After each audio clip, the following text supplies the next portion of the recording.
Okay, Thursday, 1st of May, 2025. So, Adrian's daily vlog, sharing smart stuff men should know. Thoughtful Thursday, philosophy and musings from life.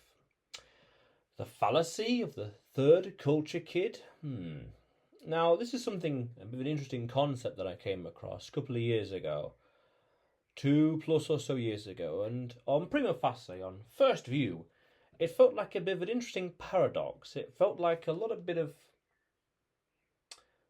uncertainty in life, but overcomplicating things and not looking at things as a first principle.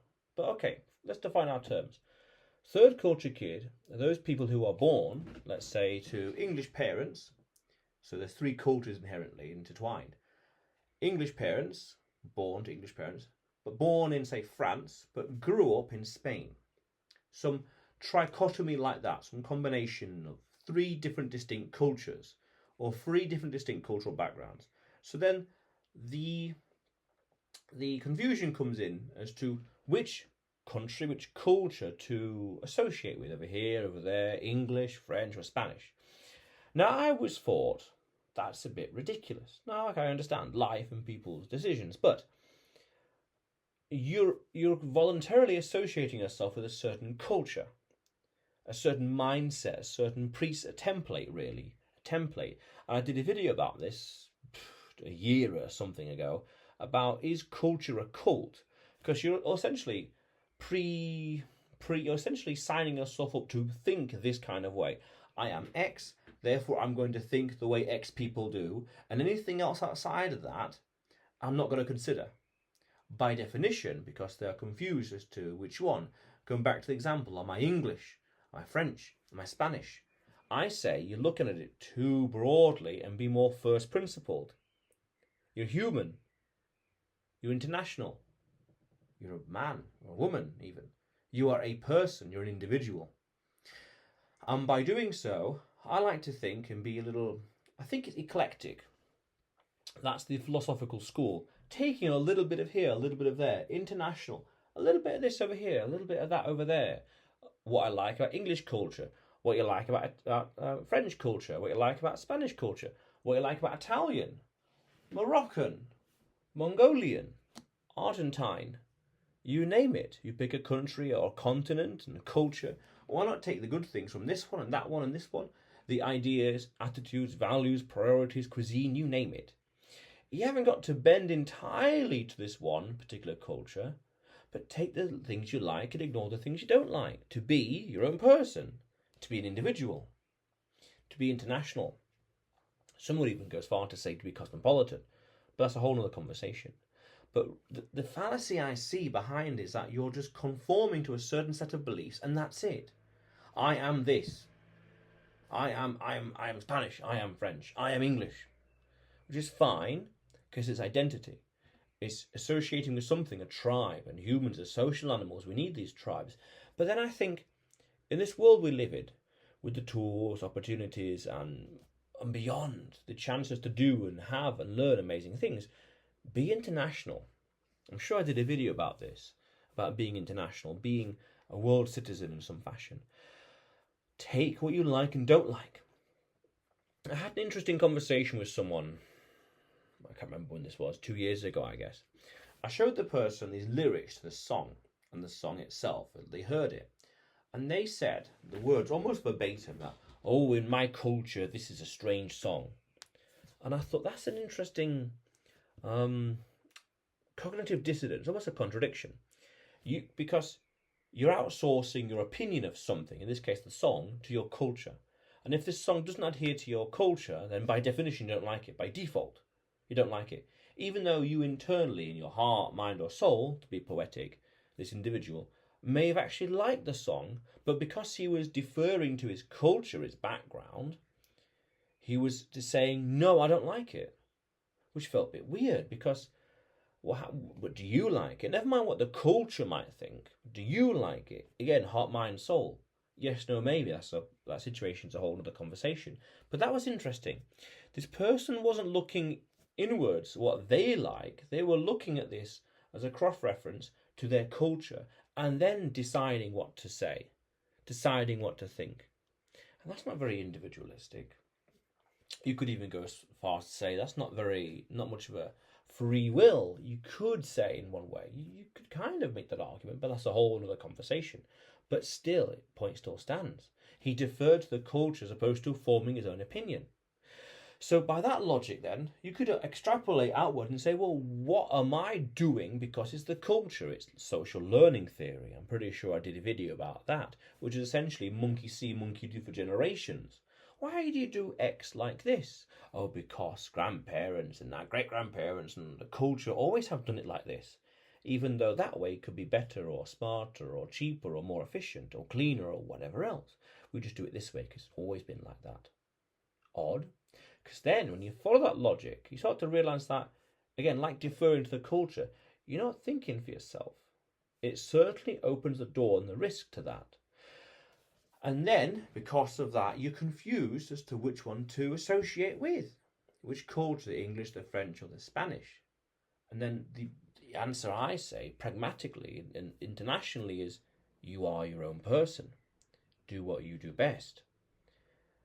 But then you could even say, well, maybe even a lot of people might think that's scary because it means coming to your own judgment, your own discipline, your own conclusions. But that's a whole other conversation about personal responsibility in a way. But that's interesting. But that's what I instinctively noticed about a lot of this third culture thing. It's you are your own person. Why do you have to defer, like the song and the lyrics? Why do you have to defer to one particular culture to define who you are?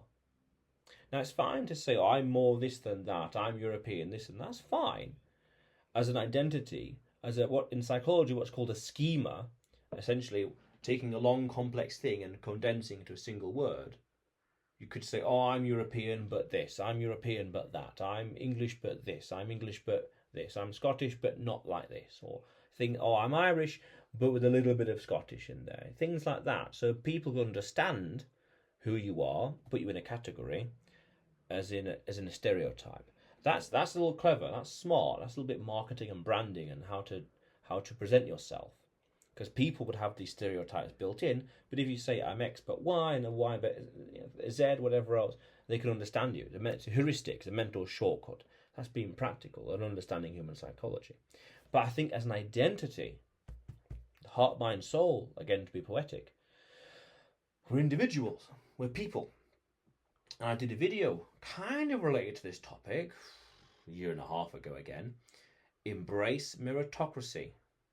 Embrace the skill, embrace the individual, embrace being the best version of you.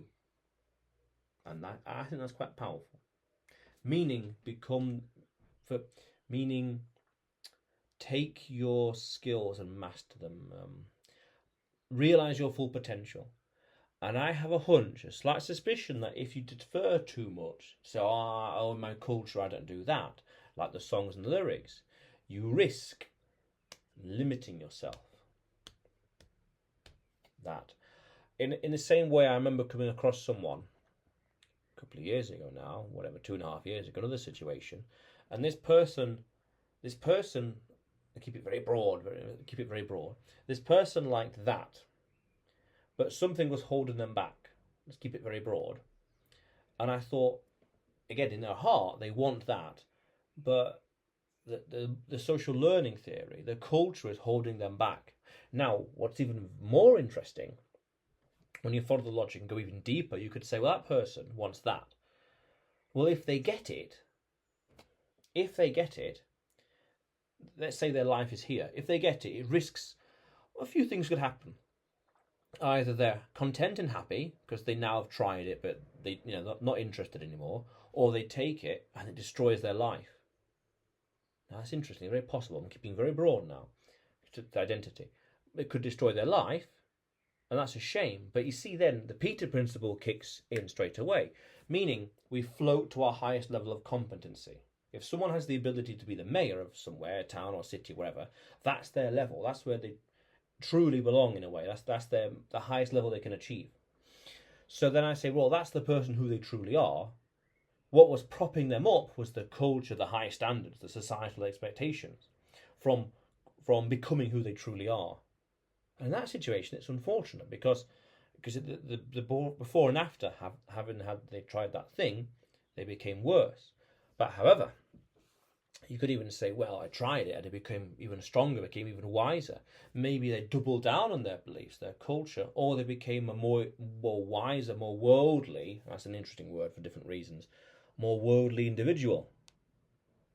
They've tried it and they're indifferent towards it, and they now have more experience, they're wiser, more refined, and they can appreciate their culture more, but also appreciate the world itself, what's out there, without having the temptation and that gnawing feeling in their conscious or soul or heart to try something. They know it. They know what it's like, and they're not interested. That's powerful, because then at least you identify the desire and you recognize it, and you recognize something for what it is, not what you want. So that feeling, that sensation is gone. That's powerful. That's quite powerful. Yeah, but all because you did something that, lack of better words, going against the culture. But that is essentially swimming upstream. Define the culture. That's not easy. But being an individual is not easy. I can't remember if I did a video about this, about the status quo. I don't know, but interesting. But it's very powerful. An interesting phenomena I've noticed with the third culture kids. You are an individual. The Peter principle kicks in. Go achieve your potential in life. Very important. Not to be confined by arbitrary limitations. Or we do this because it's always been the case since time immemorial, since beginning, since day one. Interesting. Very interesting. But nonetheless, Adrian's daily vlog, sharing smart stuff men should know. Subscribe for more, and you will see me tomorrow.